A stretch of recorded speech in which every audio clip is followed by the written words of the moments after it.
Hello everyone, welcome back to another episode of Arcane Secrets of the Craft, Episode 3, Part 4, Definitions and Entomology. This is the final part in the 4-part series. This episode has 17 definitions, and there are almost no categories left at this point. All the definitions fall into what can be considered or categorized as miscellaneous. I like to remind all of you that these are not all the definitions you'll need to know. These are only the definitions I thought were most important for you to know. In my personal glossary, I have over 500 words, and my glossary is still growing. So this is not the end of your vocabulary lesson. This is simply the beginning of your own independent research. If you're all interested, I will continue this series in length if you're interested to know more on this topic. Okay, so let us begin. First group, Animism and Familiar. Animism. Definition. The belief that every object, plant, rock, mountain, river, sky, and earth, creature, person, or people, animals, and the universe all possess a distinct spiritual essence. Familiar. Definition. An animal, usually a spirit but not exclusively, that an individual has a deep connection to, that acts as an assistant or a companion that will create a lifelong bond with an individual. Okay, animism is a pretty simple philosophy where everything has a soul or a spiritual essence and is only so aware of its surroundings and mostly concerned what's happening to it. Such as a chair is more concerned, is someone standing on me, is someone very heavy sitting on me, am I going to break? If I break my legs, will I die? Their idea of life and understanding of their life is much more basic and much more vague. Now, if we take that same philosophy of animism and then apply it to a tree, which has life in it, and the ecosystem of the forest and the roots and the fungi that are all interconnected, trees can talk through that philosophy. So animism is a much more easier digestible concept when you think of it in the terms of life, of something that can be considered alive. A familiar is a little bit different. There's a lot of different philosophies on a familiar. Some say it's a spiritual animal, some say it's an ethereal animal, some say it's an astral animal, some say it's a physical animal. Some traditions have the philosophy that you can call your familiar, others have the philosophy your familiar will find you when it's time. This is not a fetish or a totem, but a familiar similar to a totem. In the sense that the totem is your animal guide in a physical form that you can communicate with. A familiar can be a spiritual essence of the animal that's with you all the time. Sometimes this gets confused with a tulpa. So there's a lot of similar things, but the philosophy of a familiar is very broad because shamans have a specific philosophy on it, and so do druids, sorcerers, witches. Everyone has a different somewhat philosophy, but the most general one is that it's a spiritual animal that's deeply connected to you, similar to your totem. Your totem is the physical representation of it, while the familiar itself is the spiritual one. I hope I made that clear and didn't just confuse everyone. Next group, Aether and Void. Aether, definition, the raw essence of magic. Void, definition, completely empty. Magical definition, the suppository for all magical essence. Okay, this is actually pretty simple to understand. The ether is the raw essence of magic, and the void is the suppository for the raw essence of magic itself. This philosophy mostly comes from alchemy. It states all magic comes from the ether and returns to the void. The ether is the raw essence of magic itself. And the void is a suppository for all magical essence. It's an endless cycle of the snake biting its own tail. There's a much deeper philosophy associated with this, but this is good enough for now. Alright, and that ends the categories. Now after this, every definition is independent of the next one. So I'm just going to go through the definitions now, and I'm going to explain them as I go through them. Okay. Abracadabra. As I speak, I will create. This word originally is found in ancient Aramaic, and as you can see here in the Entomology, how it comes about. It's similar to, or the predecessor to, so it shall be.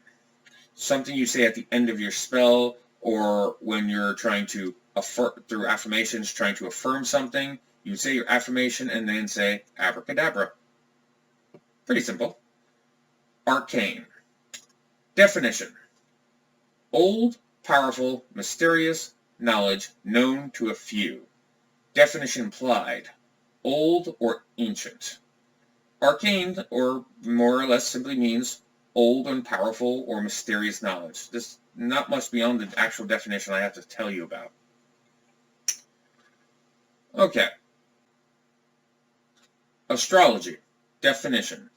The study of the movements and relative position of celestial bodies interpreted as having an influence on human affairs and the natural world. That's what astrology basically is. The definition is pretty self-explanatory. It's where you get what each sign of the zodiac means and how it represents us and how to use them in combination for your horoscopes. And to a certain degree, this even applies to planetary astrology. But planetary astrology is different than traditional astrology, and their uses are similar. But we'll get into a whole series on that when that time comes. Next definition. Athame, or ritual knife. Definition. An athame is a knife used for directing energy. The athame is not typically used for cutting physical items. Athame is no different than a wand in essence. It's still meant for directing your energy. How you make it and how you go about it, or what you engrave in it, or how you engrave it, or carve your glyphs into it may change, but the same basic principle applies. It's for directing your energy to a specific point. Next definition. Aura. Definition.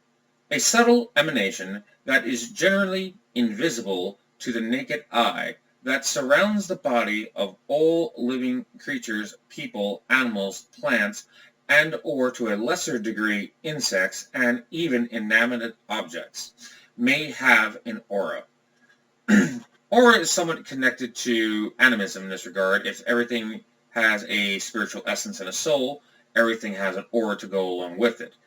Auras resonate outward, and over time you can train yourself to see people's auras. And if you can see people's auras, you can also see spirits. It's the same basic principle that applies to both, and we'll get into a whole topic on that eventually. Next definition. Banishing. Definition. To send away or demand the departure of entities whose presence is no longer wanted or needed. A banishing ritual, this is generally focused or centered on the idea of a banishing ritual, where you're sending something away. Usually this could be with generally associated with an outsider, but a banishing ritual could even be directed towards a person that you want gone. A ritual for banishing would be a hotfoot, for example. And I'll eventually explain to you how to do some of these rituals, as they're pretty simple and generally useful to everyone. Yeah, these are some of these rituals are more like a dabbler's ritual. Okay. Next definition. Belief. Definition. Confidence in truth or existence of something not immediately susceptible to rigorous proof. There's no explanation really required for that. Next definition. Bind/binding. Definition. To tie or fasten. Magical definition a ritual that restricts an entity, holding them in place or an object, keeping two or more objects or people together, or lastly, binding individuals' power. A binding ritual is very broad. It could be, you could use it as a love ritual to bind two people together for a short period of time, or you could even use it to bind two souls together, which I suppose this would have been a good time to add in Tantra, or Tantric, which is Sanskrit for meaning intertwined. Or you can bind a spirit or an outsider to an item, making it a fetter. You can use binding for a lot of different things. So it's basically a binding ritual, or binding in this regard, in a magical definition, is to put something in something else and keep it there, or keep two things together. The opposite of a banishing, which is to separate or push it away, a binding would be to keep it together. Pretty simple. Next definition. Blessing. Definition. A prayer with the intent of asking for aid of a deity, or placing a protection on a person or an object. Okay, a blessing is pretty simple. If you go to a church, or a synagogue, or a mosque, or the high priest or priestess in the woods, you're receiving a blessing for generally protection or peace, or something to this effect. Pretty self-explanatory. Alright, next definition. Cone of power. Definition. A magical circle when energy is built up into a shape of a cone. Now, the reason why it's called the cone of power is because if you think of an ice cream cone turned upside down, that's how the energy generally builds in a circle. Builds up to a specific point, and then it gets released to its target. It's pretty simple. Next definition. Effigy. Definition. An anthropomorphic shape of either a human, animal, or mythical creature. I don't really think this requires any real explanation. It's a statue. Your totem, for example, could be the shape of an effigy of the specific animal, if you like. A puppet or poppet when doing healing magic or hexing or binding ritual for love. An effigy would be a little puppet tied to two little puppets tied together as two little effigies. Pretty simple. Okay. Next definition. Meditation. Definition. The practice of quieting one's mind while gaining a deep sense of inner peace, while being able to contemplate and reflect on your needs. Also being able to learn how to train your mind and focus while improving concentration, as well as learning how to build up and maintain energy in the body. No explanation required, as that definition is self-explanatory. Next definition. Sorcerer, sorceress. Definition. Source of one's own power. Okay. I would like to mention that a sorcerer is male and a sorceress is female, while the word mage, even though it's not here, is the unisex title for both, for male or female.